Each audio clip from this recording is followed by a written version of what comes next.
Good evening. If you're in Paris time, good morning. If you're in Eastern time, my name is Satabdi. I'm a software engineer working in AWS FSx, which is a file system service on cloud. I worked in C++ for around 12, 13 years in an industry called EDA, which stands for Electronic Design Automation, building verification tools for semiconductor companies. And today I'm going to talk about a series of unfortunate bugs. And we are going to use these examples and learn from them how we can improve our debugging. I gave this talk in CPPCon 2019. I had submitted this talk as a 30-minute talk, and it felt like I rushed through the slides a little bit. So this is the version 2.0 of the talk with some extra added content. So according to a study conducted by University of Cambridge, developers spend half their programming time debugging. And if you project this figure onto the total cost of hiring software developers, we almost spend around $156 billion on debugging. I think that's a lot of money and a lot of time spent on debugging. So if I am spending such a long time, 50% of my programming time on debugging, I would like to get better at it. So how do we get better at debugging? Or if you are starting new, if you're starting your programming journey now, how you can get better at debugging, particularly debugging code written by others. There are a few online courses, but usually, and also there are a few talks, very few on debugging. But usually it is not taught in colleges or universities. So like every other craft, you get better at it if you practice it more. I worked on C++ for, as I said, for around 12 years. And I worked on code bases, which started as a C code base, which gradually moved to the C++ land. The interesting aspect of working in such code bases is you get to see a lot of interesting bugs. And it took me some time to learn how to efficiently debug code written by others. And this talk is sort of a concentrated version of those learnings that I've gathered over the years. So every time there was a difficult bug, it stretched my debugging abilities, and I learned something new. And it was actually a fun process, learning debugging. So how do we get better at debugging difficult bugs, or as the title of the talk suggests, debugging unfortunate bugs. But before we talk about unfortunate bugs, let's talk about what are unfortunate bugs. Unfortunate bugs are those which are difficult to debug. They are often critical and stressful. Sometimes they are avoidable, and they often tend to have simple fixes. So in short, they are simple bugs with complex behaviors requiring difficult debugging process. So in this talk, let's get started. And we are going to talk about 4 bugs and how we debug them and what tools could have been used to debug them to make debugging faster, or what tools were actually used to debug them, and how we can use these examples to improve our debugging abilities.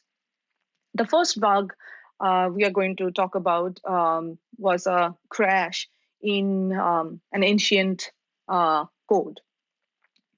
So as you see, there's a function called decode, and it had an assertion statement which asserted a variable m some number has to be greater than 0, and this assertion failed in one of the customer test cases.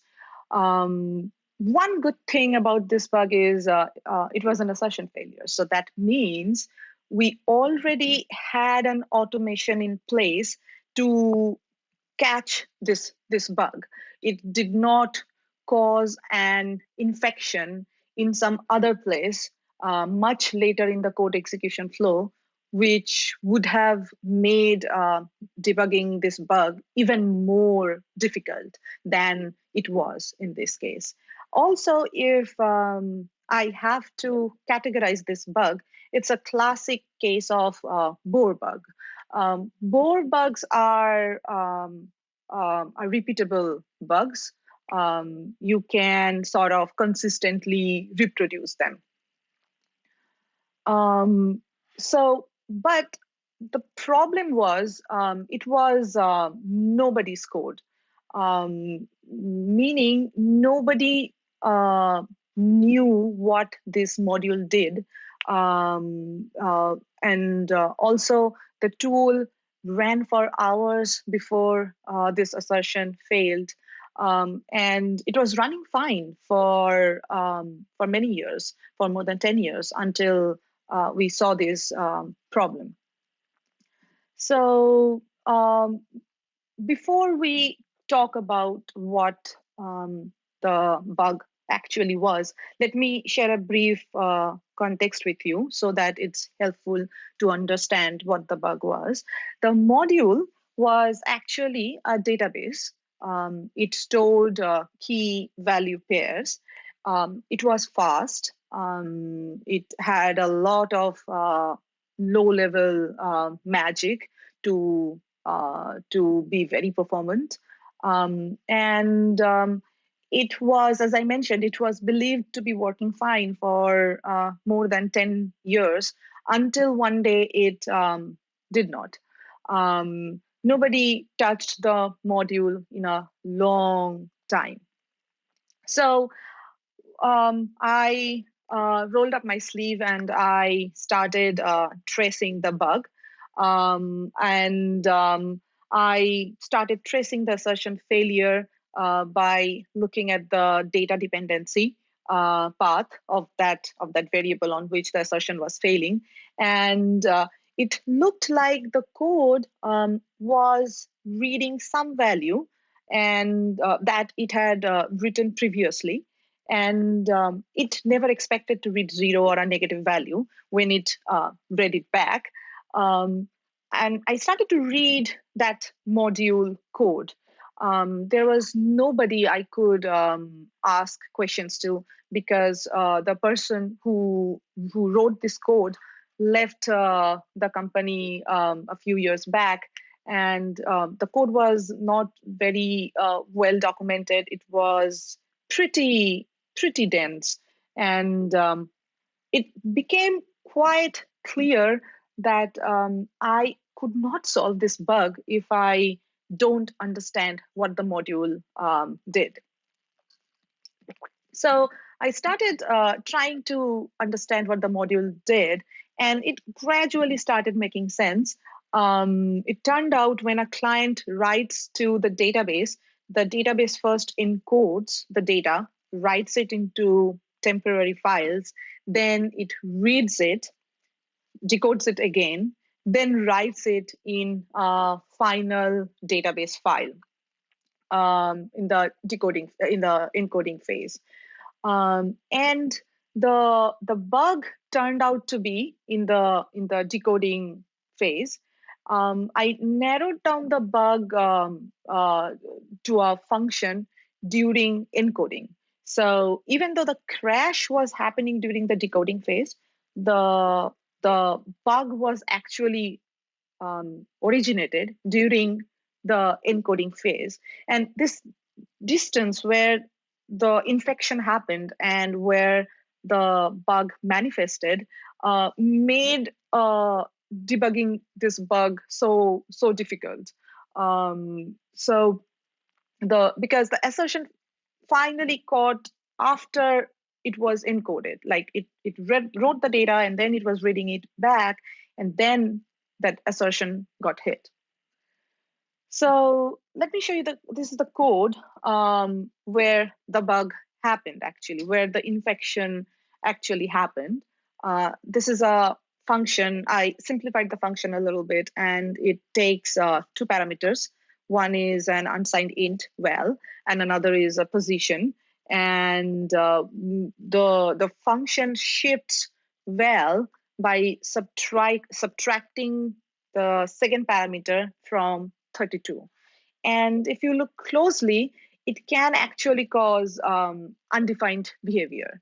If the value of the right-hand operand is negative or greater than or equal to the width of the promoted left-hand operand, the behavior is undefined. So if you pass 0 as the second parameter, you will get undefined behavior. So if I call this function, this simple function, and with 127 as the first parameter and 0 as the second parameter, this is going to on x86-64 GCC. I compiled it on x86-64 machine with GCC. The first val, the first print, is 127. It's because the compiler can choose to implement it in any which way. So now this was a very simple bug. Once I found out that we were not expecting the value that we are giving in as the value that we are getting, this was pretty simple to fix. It could be fixed. The way I fixed it, I promoted the val to unsigned long, and that sort of fixed it. It took me a long time to fix this bug because I had to understand the module and then figure out what was going on. So it's very important that you use the right tools. Set yourself up for success for debugging difficult bugs. The undefined sanitizer could have caught this bug if it was enabled in the code. Often we start using these tools when things are already on fire. And I have worked on build systems where adding new tools or enabling these sanitizers is not a one-line change. They may be complex build systems. So when things are already on fire, you may not have the opportunity to turn this on and hope that they may catch something for you. On the other hand, if you already have this enabled on your build system and these are run periodically, they may tell you about these bugs without you have to spend so much time to fix something which can already be caught automatically by a tool. The other thing that could have helped a little in the debugging process was logs.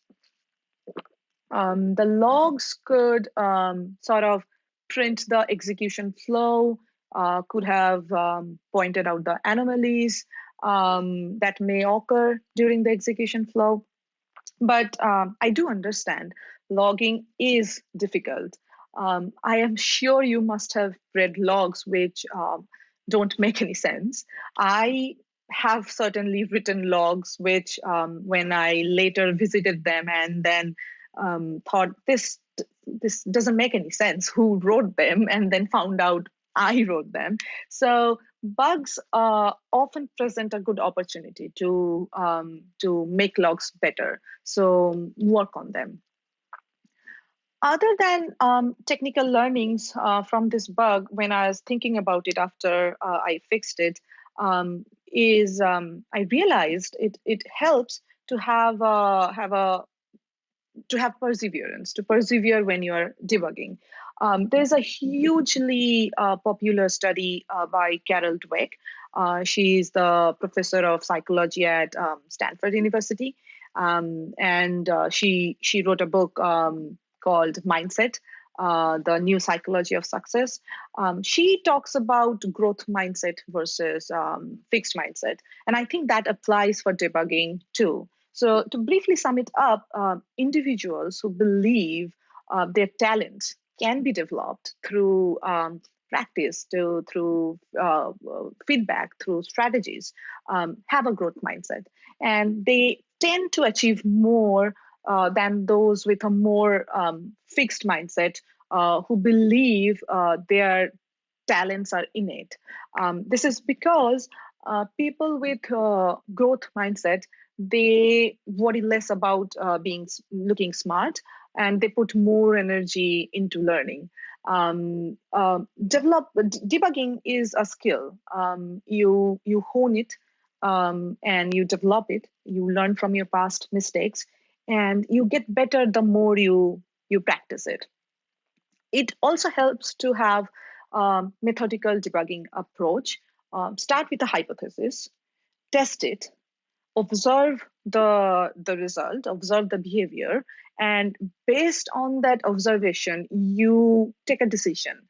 You either go to your next hypothesis, if your present hypothesis doesn't validate, doesn't fix the problem, or it has fixed the problem.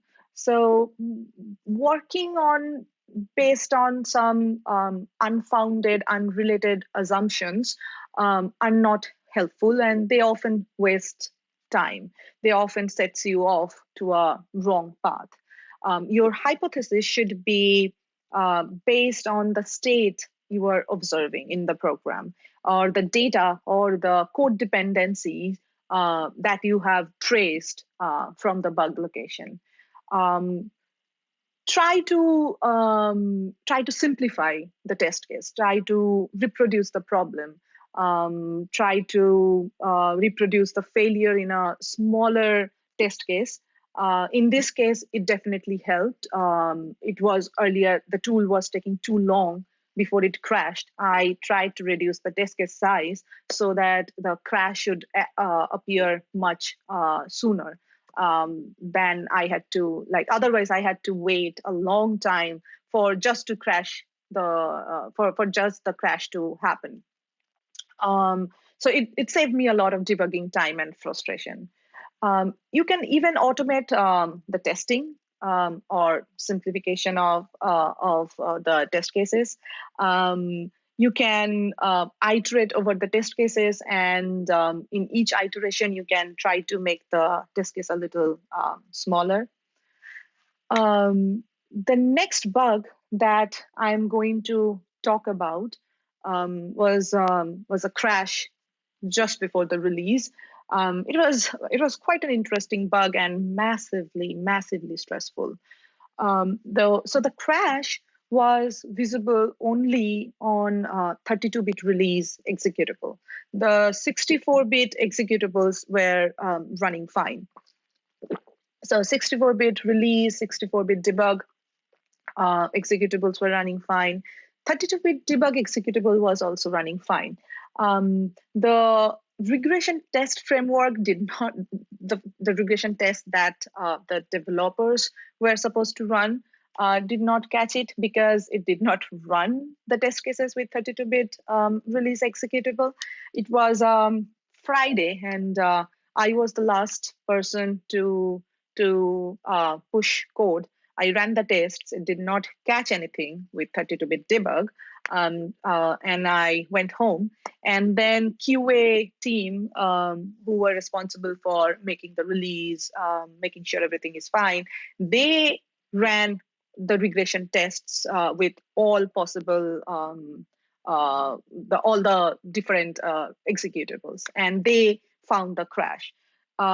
When I got to know about it, I got a call, and it strongly smelled like a memory error, because otherwise, why only one executable would fail? So I ran Valgrind and hoped to find the bug quickly and go to bed. But Valgrind did not find any error. Um, the the release executables were built with compiler optimization level 3, and the symbols were stripped. And if you have debugged an optimized executable before, you would know it is difficult because you do not have the debug symbols. So I started putting print statements to trace the bug, and it looked like the crash was happening in a function like this. So this function was declaring a pointer to a list, and then it is initializing the list. Then it is assigning that list to a member of a struct. And then based on some condition, it was calling a function. And if that condition was false, it would call another function. And after that, it would get the size of the list. And the crash happened where it was getting the size of the list. So as you can see, there was no obvious writes to the plist pointer other than that initialization. But somehow plist was getting corrupted. It turned out the functions that were called just before getting the size of plist, they had sprintf statements.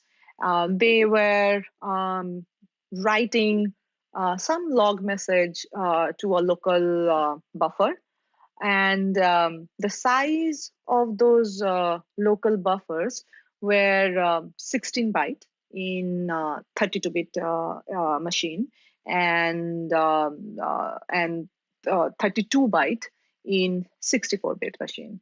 And that actually was the cause of the static buffer overflow in case of the 32-bit executable. But you may ask why it is affecting plist, because those are separate functions, and why the crash manifested only in 32-bit release, but not in 32-bit debug. And that's because the compiler inlined both the functions. And since those functions were inlined in the release executable, they looked something like this, where the buffers were in the same stack. And this bug was there. You see that when you overflow debuff, it would corrupt plist. And this bug was there even before my change. It just was not detected somehow. And right before some change would have triggered this this static buffer overflow. And as seen in the last bug with the undefined behavior with the shift operator, these two could have been prevented with right tools. I almost spent the whole night trying to debug this crash, and it induced a lot of stress. But for instance, address sanitizer could have caught it, could have caught this bug if it was run regularly, even much before the release cycle. GCC stack protector option, F stack protector all could have also caught the bug if it was regularly run. Also, there are much safer way to create a string. And if you have to use sprintf, use snprintf so that you can avoid buffer overflows. A few things worth mentioning here is there's a phenomenon called shotgun debugging, where you just basically make relatively undirected changes to the software in the hope that one of them would fix the problem. But and some of them might fix the problem, but it doesn't actually fix the problem. It might change the behavior of the crash. It might make the crash go away, but it doesn't actually solve the problem. So while I was trying to debug this issue, I put some print statements, and I discovered that if I inserted one more local variable in the stack, the crash would go away. And so it stopped the crash, but it didn't fix the problem actually. There is still a case of static buffer overflow. The bug would have manifested some other time, probably with some other unrelated changes. Also, worth noting here, another helpful rule is no backseat driving. I got this from Recurse Center. It's one of the social rules there. Recurse Center is a programmer's retreat in New York City.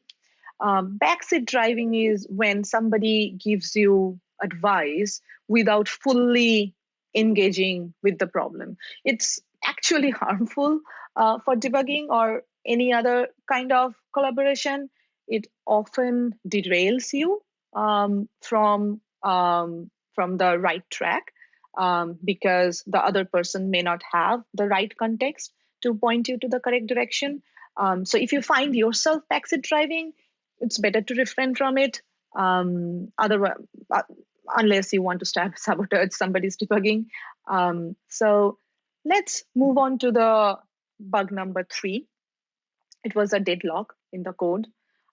This one was fixed by this one is not mine. I got it from Ben Dow, who I met at Boston CPP meetup, and it's a interesting bug. So there was sporadic hangs on startup of a multi-threaded program, but there were no obvious issues. It used a lot of threads. They checked and they could not find any inconsistencies in the locking mechanism. And also the code used boost recursive mutex, so there could not be any double locking. The stack traces, sorry about that, the stack traces showed different low-level locks, which served as a clue. The other clue was it used singleton pattern heavily.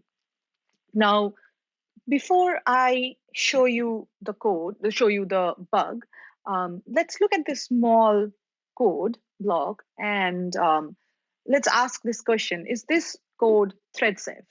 And the answer is it depends. Since C++11, if multiple thread attempts to initialize the same static local variable concurrently, the initialization occurs exactly once. But what happens in older C++? So further search on online forums revealed that prior to version 4.3, GCC used a global shared mutex to protect static initialization, which actually led to the deadlock in the code. By simply compiling the code with GCC 4.3, the bug was gone. Now, let's see how the deadlock actually happened. So imagine this. Thread 1 acquires the user space lock, and then thread 2 initializes the local static variable. And before initializing the local static variable, it had acquired the global shared lock. And then thread 1 now tries to initialize the static variable 2, but it is waiting for the global shared lock. But thread 2 now wants to acquire user space lock, but it is waiting for thread 1. This is the simple code block that can be used to reproduce the problem.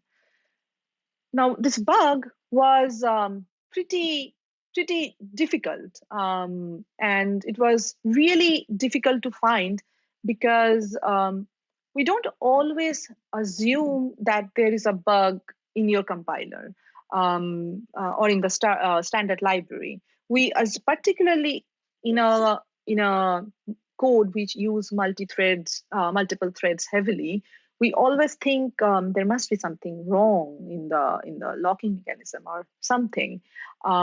So it's difficult to reason about execution flow when in a multi-threaded program, and we spend considerable amount of time debugging to find bugs which actually don't exist in our code, and no tools or code reviews could have helped to solve this bug.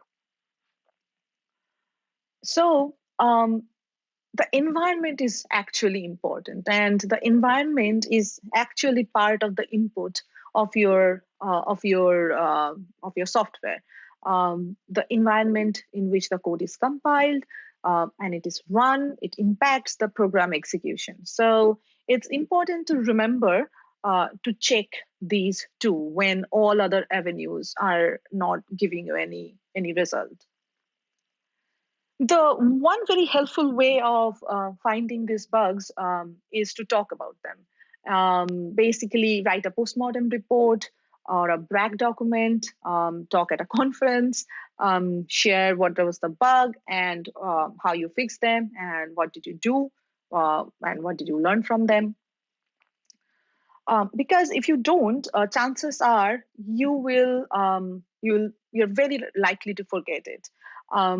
I don't know about you, but I certainly don't remember every bug I have fixed.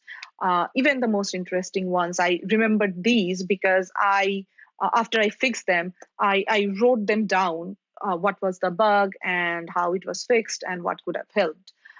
So talk about them. There are studies on how memory plays an important role for solving problems or even for playing chess. Creativity is driven by memory too. Art Markman argues in his book that the only route to find a creative solution to a problem is to find information in your memory. And this is also echoed by Adam Grant, who is a Wharton professor and organizational psychologist. I'm a huge fan.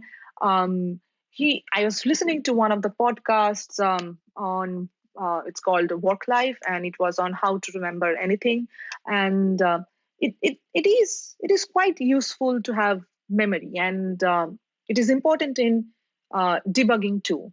memory of a past bug, the learnings from solving those bugs may help your current debugging process. And speaking of remembering bugs, it is very important to document them, create a bug report so that your team can analyze which modules have the most bugs, um, and then they can prioritize improving those modules. They can help you do Pareto analysis on your bugs. According to the Pareto Principle, 80% of the bugs come from 20% of the code. If you find those 20% and improve them, you'll see a big difference in the number of bugs that you have to fix. Microsoft actually noted that by fixing the top 20% of the most reported bugs, 80% of the related errors and crashes in a given system could be eliminated. So the idea is to look at where the past bugs are coming from, and that may give you a good indication where the future bugs may come from. So the last bug I'm going to talk about is a refactoring bug. It also serves as an example of cargo cult software engineering. The term has been coined by Steve McConnell, who is the author of Code Complete. Cargo cult software engineering is the practice of slavishly following a software development process without understanding the reasoning behind it. Let's look at the bug. So it was an ancient code base, one of the old ones, 20, 25 years old, with some very long functions, which nobody perhaps understood. If anybody ever had to make any change, they would just hold their nose and add a few lines and make the function even longer and forget about it. So then it was getting unwieldy, and there came a mandate from the top that long functions have to be refactored. So refactoring is a great thing. It's a very good thing, except when it is done without understanding what is being done. So as you can see on the slide, it was a long method which contained a pair of set jump and long jump. So someone decided to refactor the code by making two functions out of it. Perfectly good intention, but bad outcome, as you're going to see in next few slides.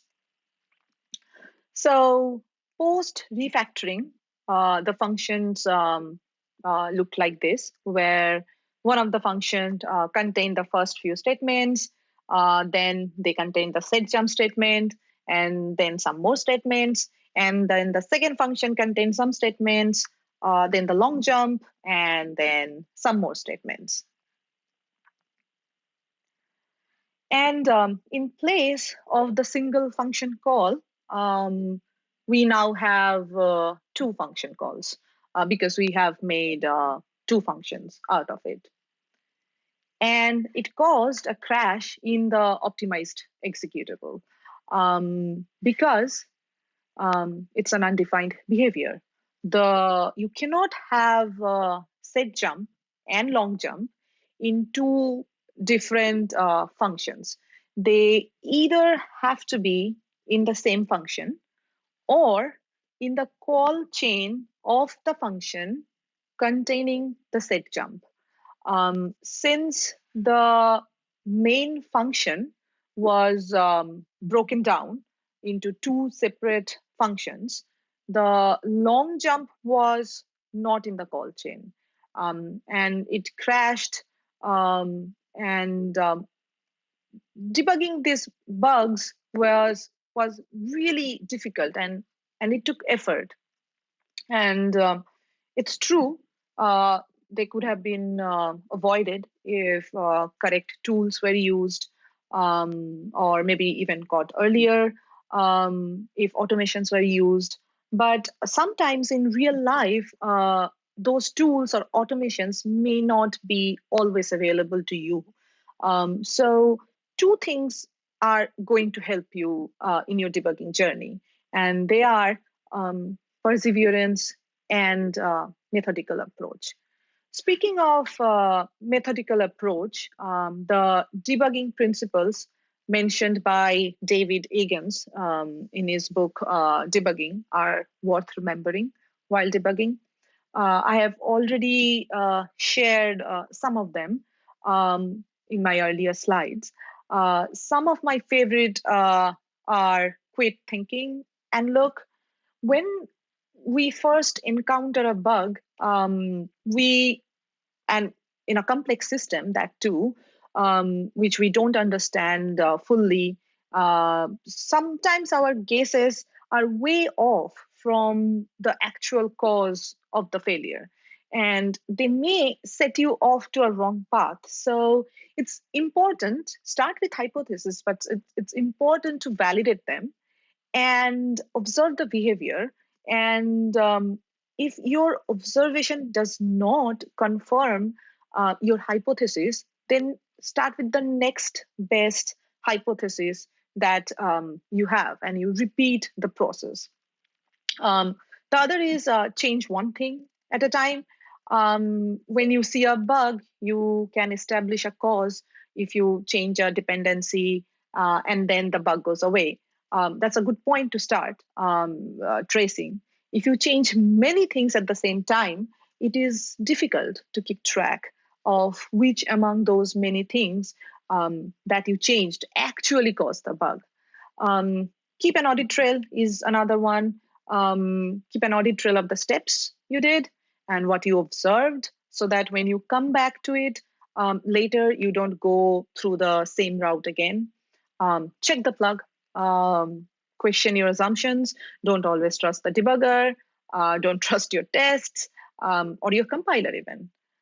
Um, and the last one is, if you didn't fix it, it ain't fixed. Find the real cause and confirm that removing the cause actually solves the bug.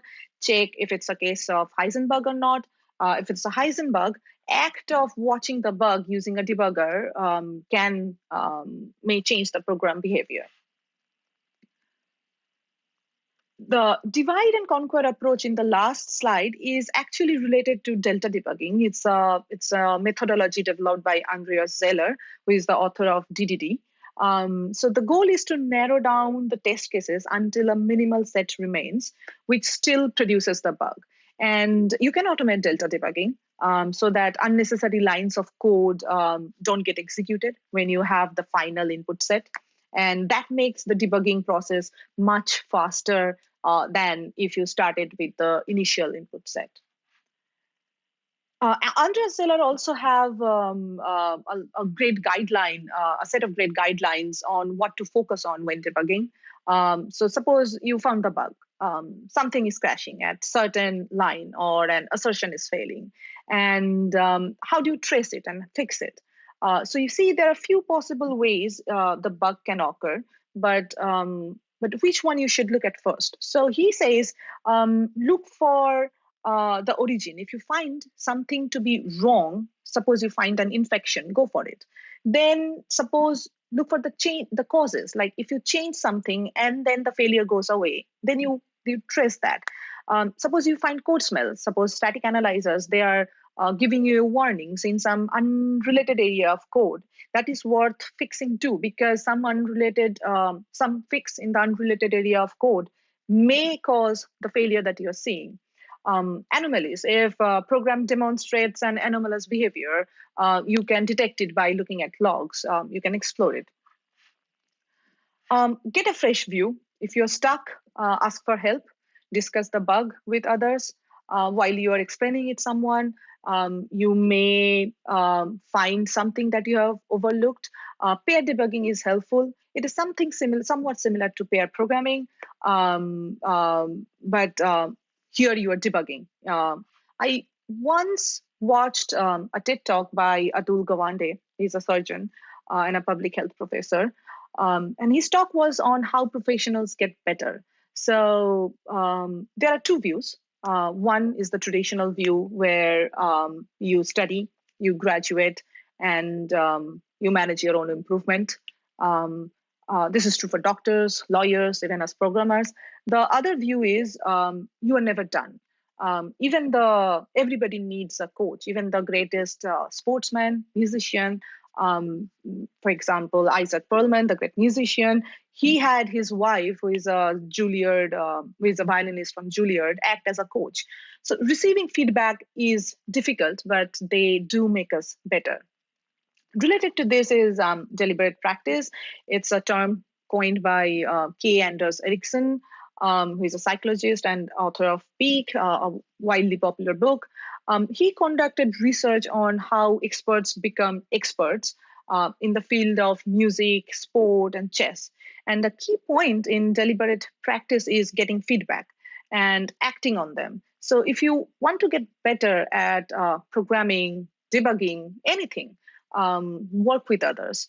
Now, I'm not saying that whenever you see a bug, you just run off to find somebody to help you solve the problem.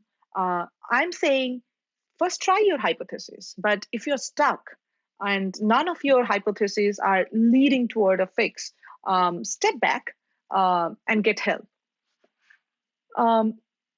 It takes effort to understand and fix a bug, and it is true for everyone, from very junior programmers to very senior programmers. Bugs are great learning opportunities. They help you get better and more confident as programmer. So don't let the bugs go by without you learning something new from them.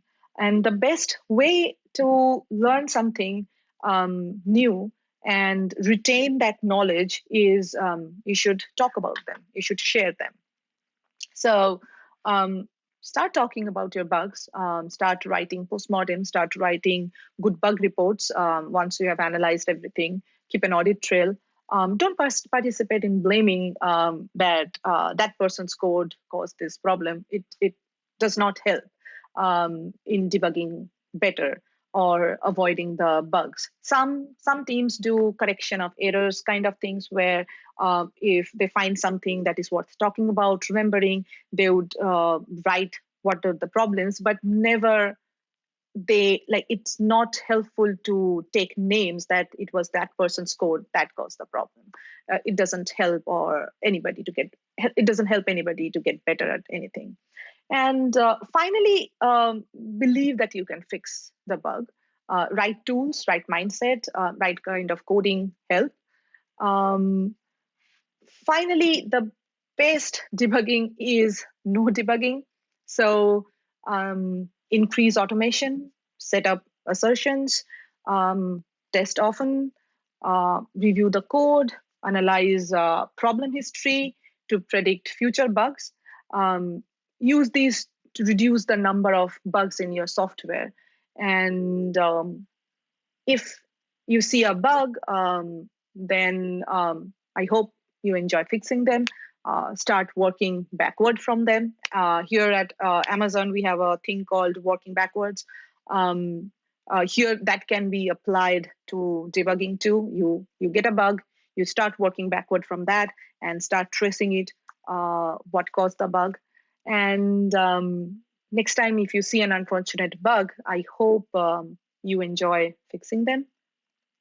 I am Satabdi on Twitter, and do let me know if you have an interesting bugs. Thank you for attending my talk. I hope you learned something new from it. I really enjoyed preparing the talk and sharing it with you. I can take a look at the questions now. Okay, so first question from Fred. Do you have recommendation on how to share knowledge about bugs? So there are a few.